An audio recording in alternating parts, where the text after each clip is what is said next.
You're here, which means that you've found Spirit Crumbs, leading you to your inner light worker.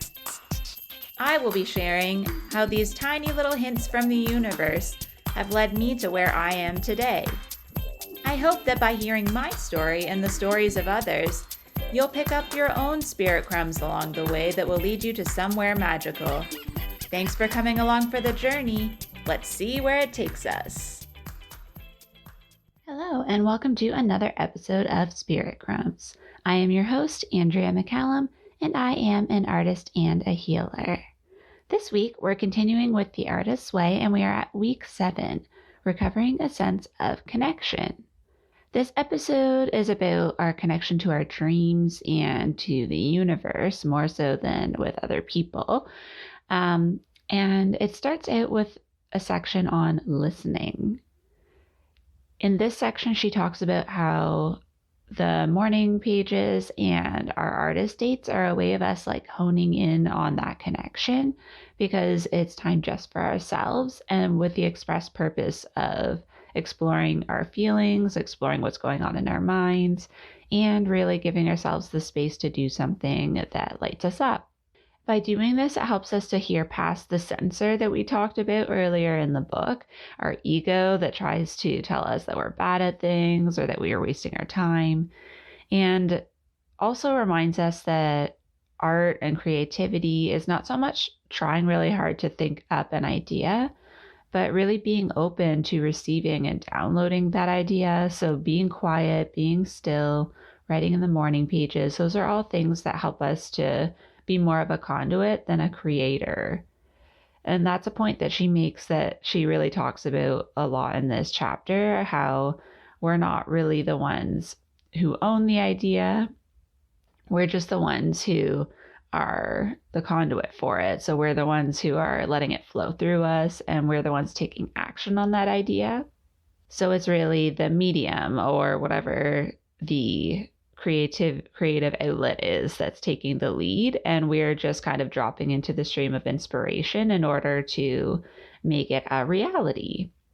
She says that inspiration, like moments of inspiration, ask us to move with faith. And really what that boils down to for me is spirit crumbs, those moments when you're inspired, something really resonates with you, and then you actually take action on it. And with practice, when we do this over and over again, we're able to just tune into that frequency of creativity and connection. And essentially, that's like when we meditate or when we intentionally channel information. Sometimes that can be through the morning pages, that can be through like automatic writing. But it's true, the more you do it, the easier it is to tune into that energy, because you become more familiar with it, and it's different for each person. So you have to kind of explore what works for you and then really learn how that feels for you. And then she talks about when you agree to co-create a project, what you need kind of appears. So whether that's help from other people or the right course to help you hone your skills, or just even a way to get supplies at a reasonable price, or somebody might offer them to you. So basically, again, like synchronicities and like spirit crumbs, how things will just kind of line up for you and keep moving you in that direction. But you really, in order for that to happen, you really need to get used to accepting that the universe wants to support your dreams. And that's where in this chapter, she actually is talking in like the little overview of it about how this is an exercise in having the right attitude around creativity, and it involves having that faith and that trust. Perfectionism is the next section, and she talks about it being basically just a loop that keeps us from moving ahead and preventing us from seeing the big picture. By over-fixing details and really looking at it from a close-up perspective, it really takes away the flow, because when we're able to keep moving forward and flowing with the process, that's how it becomes more of a natural creative flow. Making every draft the final keeps us from trying. And it's that idea of not needing everything to be perfect before you just do it, right? And like done is better than perfect. I think for me, that comes up a lot too, like where I won't sometimes start a project until I think I already have it figured out in my head of what it's going to look like when I'm done or how it's going to turn out. But I've slowly started moving away from that and letting myself try it and just see what comes up. I still haven't had a huge breakthrough lately in my art stuff just because I've been focusing more on other projects, but taking little steps towards it does feel good. And for me, the perfectionism when I was in school came up a lot too, because I knew I was being graded. So if you're doing it even for a client, I can see where like doing commissions or something, or doing something that you know is going to be shared with a lot of people can be scary. And that's why I think this podcast actually helps me, because as much as I edit my episodes, like I don't change a whole lot. I cut out some stuff here and there, but for the most part, it is what it is. And I don't plan a whole lot ahead of time. I have like really vague notes in front of me from, if it's, especially if I'm doing something like this, like something that's from an original source, like I'm working from the artist's way. But if I'm just doing one of my episodes on a topic, usually I'm just talking. So I don't wait to have like all the details figured out ahead of time anymore. And that does feel good too. A quote that she has here that kind of sums up how she feels about perfectionism is, "Perfectionism is not a quest for the best. It is a pursuit of the worst in ourselves, the part that tells us that nothing we do will ever be good enough, that we should try again." So this kind of resonates with me because I feel like letting go is a part of creativity, that is something we have to do eventually. Like if somebody really kept sticking with that perfectionism, a lot of pieces of art that exist probably wouldn't be what they are today. If people just kept adding or kept taking away, it wouldn't be what it was meant to be. And that's that idea she mentioned before of really just letting it flow. And then the next section that she has here is on risk and how it's really hard for us to get out of our head and into action. Part of what that is kind of goes back to perfectionism, because we tend to compare our progress to masterpieces and works we've seen in museums, thinking that ours has to be at that level. It goes back to something that was earlier in the book that says we have to be willing to do it badly. You can't get better unless you try it. And that's something I've struggled with a lot. Like I said, I don't like doing things if I don't have it figured out first, but I'm gradually getting better at doing that. And again, I need to work on that with my own art because I have obviously 4 years of university that I just finished, and it's very different doing work for yourself versus for school. So I'm trying to transition myself into a more explorative practice, but it is difficult. So I feel for you if you're experiencing this too. I have 2 quotes that she has here. One is, "Safety is a very expensive illusion." And for me, that totally resonates because we think if we stay with what we're doing and what's been working so far, that that's the way to go. But really, it limits us. It keeps us from finding what else is out there, what else is meant for us that could be way more expansive. And we waste time by doing things the way we used to when we have so much more that's meant for us. And the second one is, usually when we say we can't do something, what we mean is that we won't do something unless we can guarantee that we'll do it perfectly. So that's just another way of saying what we've been saying this whole time, right? That we're limiting our possibility by sticking with a particular style and really not allowing ourselves to move forward. There are a few different activities in this chapter again. The first one is a list that you make. So we've done these before where you do 20 things and they end the phrase, "If I didn't have to do it perfectly, I would try." And then you list 20 of those things. And it could be anything. It can be something creative. It can just be something fun that you've always wanted to do. Anything that you would just want to try that maybe you've held yourself back from in the past. And then a quote for that is, selecting a challenge and meeting it creates a sense of self-empowerment that becomes the ground for further successful challenges. That is something that really resonates for me right now too, because I've been talking a lot about committing to yourself and trusting yourself first before you're able to trust in anything else.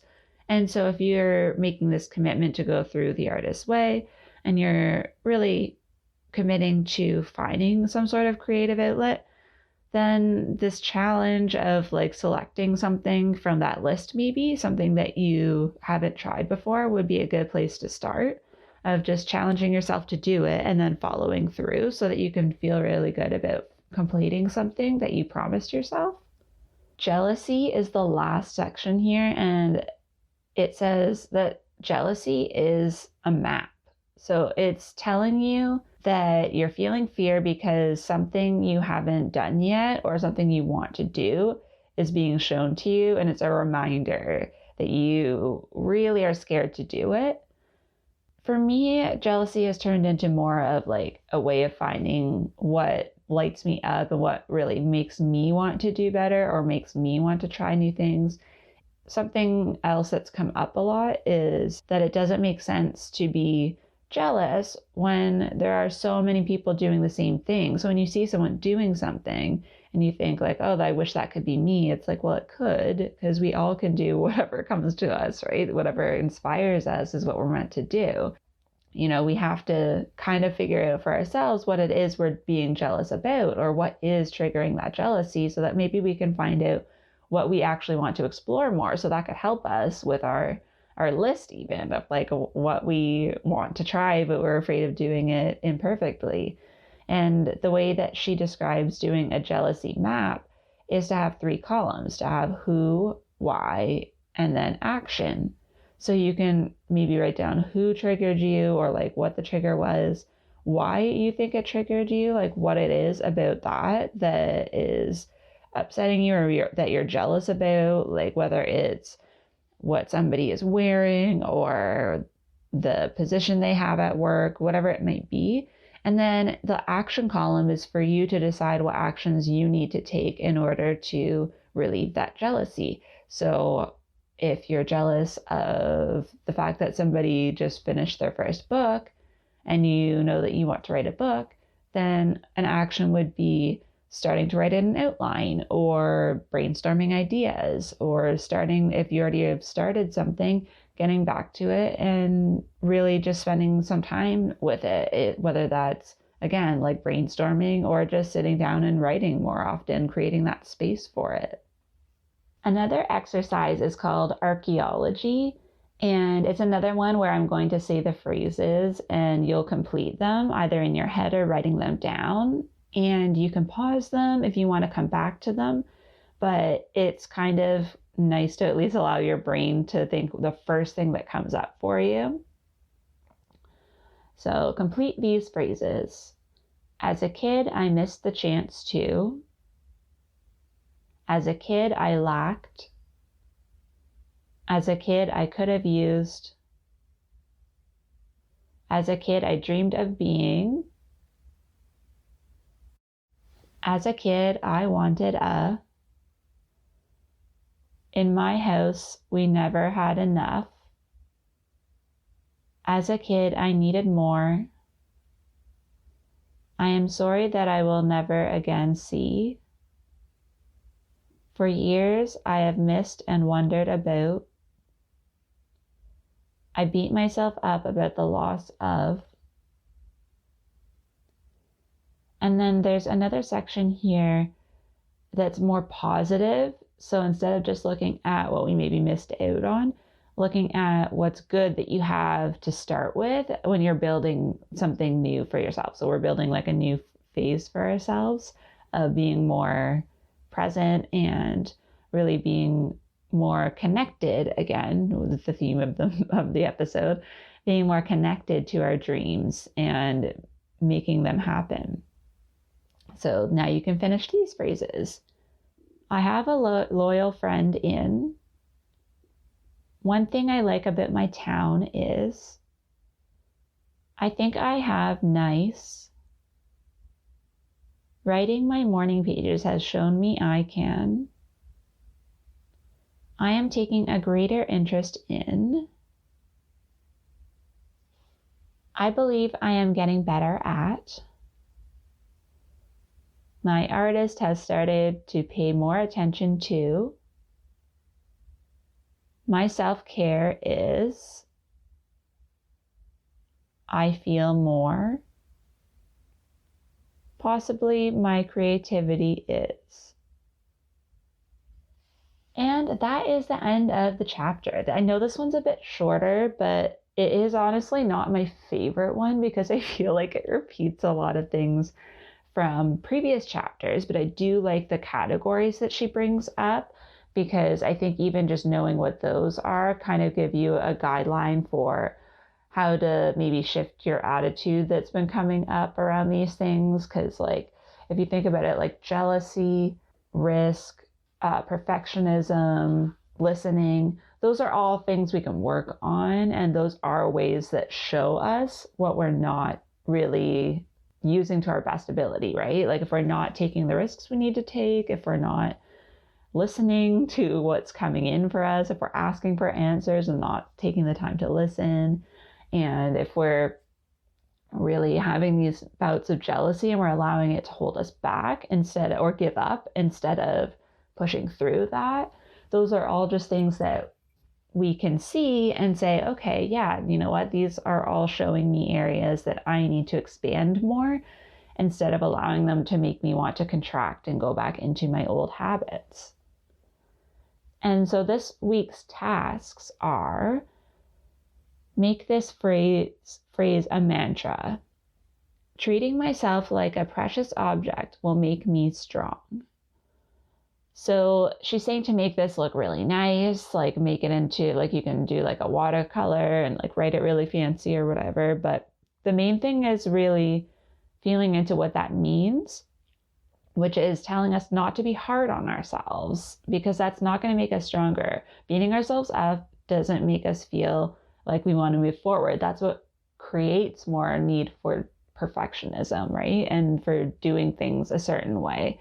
But when we're really cherishing ourselves, that it gives us a strength because we realize that we have all these great gifts and that we just need the patience and time to work on them.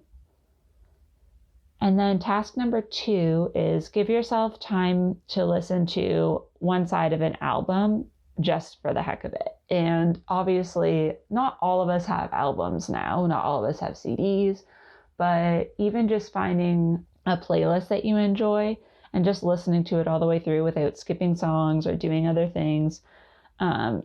She also mentions doodling or noting thoughts that come to mind. But honestly, this is something that's coming up for me a lot in my own art practice. It was one of the first projects that I had when I was in my interior design class, the one that I transferred out of, but the one where I really found that I loved art. And that was the very first project we had, was to listen to different songs, and we had to choose 4 of them to draw an image, like just to draw what we were hearing. And it is really interesting when you try to cross the senses in any way. Like even if like you try different things, like deciding, like smelling your favorite essential oils and deciding what color it is, not based on what color the plant or original source was, but just what it makes you feel. Any of those things can really help you. And it's like a mini artist date. So it helps you break your stress and see what insights come in. Number 3 is to take yourself into a sacred space. And so whether you consider this a grove of trees, a library, a church, whatever that is, and just really savor the silence. It's really healing to be in that energy. And I find it interesting that she's chosen another one that's based on like the sound and just feeling of something, because that has been resonating with me a lot lately. So for me, this is like a spirit crumb, because it's like, yes, I've been telling myself I need to start doing that because I'm very clairaudient, but I'm more claircognizant. And I know that I could get more of that clairaudient information if I were to slow down and like really focus on frequencies and sounds and feelings. But she does make sure to say that this is literally any place that you feel this sacredness. So even if you just have like a really great experience, if you go to like an aquarium store, or like, these are examples she gives, or like a clock store, maybe you go to the pet store and just like pay attention to what the animals are doing, whatever it is that makes you feel like what she says is a timeless wonder, like something where you could just lose yourself in the time and experiment. I like that the first examples she gave are more like based on being in a quiet healing space, but she does say that like if that's not your idea of sacred space, find something that is. And number 4, I didn't even know this was it. I purposely didn't read these ahead of time this time. Create one wonderful smell in your house with soup, incense, fir branches, candles, whatever. And this is a huge spirit crumb for me. Like my heart chakra is expanding because smell is the other thing I mentioned for a reason, because that is something that helps me get into that sacred energy. So when she talked about here, like fir branches, I have an essential oil that's cedar wood and pine that I can smell it and I'm instantly like grounded and like open. And it is really interesting how smell also holds memories. So if there's something that you associate with a person or a time or a place, it's very powerful. So I really do love this task, and I would highly recommend doing this one as well, just because even if you're putting on a scented candle or cooking something that makes you feel good, you can actually feel how that changes it. Like, you know, when you like open up a pot and like smell it once it's been like actually allowing the flavors to marinate together, it's just one of those things that makes you happy. You could even just like boil cinnamon and different spices on the stove and just have that in the house. I also have done that a couple times and I really love it with like fresh cinnamon sticks and like cloves and stuff.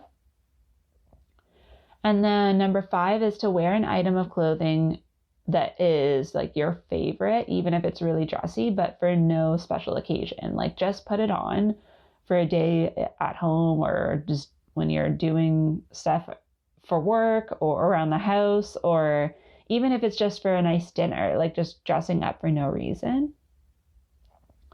Number 6 is to buy one wonderful pair of socks, one wonderful pair of gloves, and one wonderfully comforting, self-loving something. So this, again, is very sensory. I don't know how I knew this was going sensory, because like I said, I haven't read these tasks, but I am wearing right now some very furry socks because I like them and they are very comfortable. So I actually 100% agree with this one as well. It's not often that I'm this excited about this many of the tasks for the week, but I do think that's a great idea.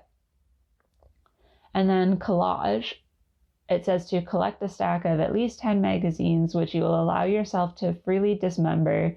And then but you have to give yourself a 20-minute timeout to tear out whatever you want from the magazines, and collecting images that reflect your life or interest. So this is kind of like before when we were creating an image file, but it's more of you just physically ripping through and seeing anything that reminds you of you. So it can be past, present, future, and it's just okay to even grab ones you just really, really love.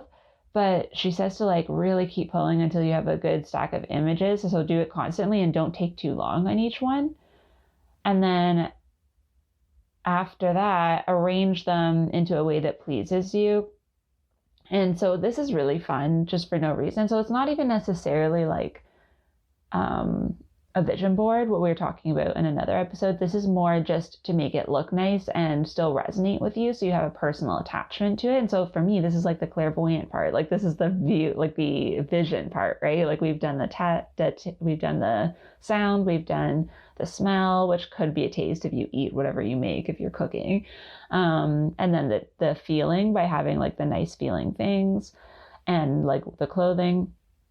And this is the one where it's just creating something that looks nice just for the heck of it. And then 8 is quickly list your 5 favorite films. And then do you see any common denominators among them? So this one I'll do right now, I will tell you my 5 favorite films that I go back to. And again, I have other favorite films that are in different categories, but the 5 ones that I watch over and over again are Serendipity, You've Got Mail, Sleepless in Seattle, When Harry Met Sally, and Charade with Audrey Hepburn. Those are like the 5 movies I go back to all the time. They're all romantic comedies. Most of them take place in the fall, and they have an element of nostalgia for me. And that, for me, is something that is like, I guess, a regular thing I go back to, because I actually did a post this week, which again, this is like very synchronistic for this week, but I posted about autumn and how when I go on walks in autumn and it's just that really nice scenery of like walking through, rows of trees, it reminds me of being in a romantic comedy, because there's this like comfort in that and this season that you're going to be more cozy. You can like bundle up with like a sweater and go for a walk, and the colors are just so beautiful. And that does say a lot about me, right? Like about what my favorite things are, what makes me feel comfortable. So you can look at yours and see, are they all the same genre? Are there similar like family dynamics in them? And then you can look at your collage either before or after and see if there's anything that comes up in all of that's the same in all of the images that you choose, and see if there's a similar theme. I'm going to have to do this now. I do have a giant stack of magazines actually at my house, so this will not be hard for me to do either. And then name your favorite topics to read about. This could be anything. And then also see if there's a similar topic here, like something that relates. Honestly, like most of mine are spiritual books and like botany and ecology and about plants. So that also makes a lot of sense, because I really love essential oils. I love being in the forest. I love everything about plants. I have plants in my house. And obviously I'm doing a lot of spiritual work. So that's pretty easy for mine. Mine are not hard because I don't read a lot of fiction. So it's not hard to see where my interests are, because they're very nonfiction.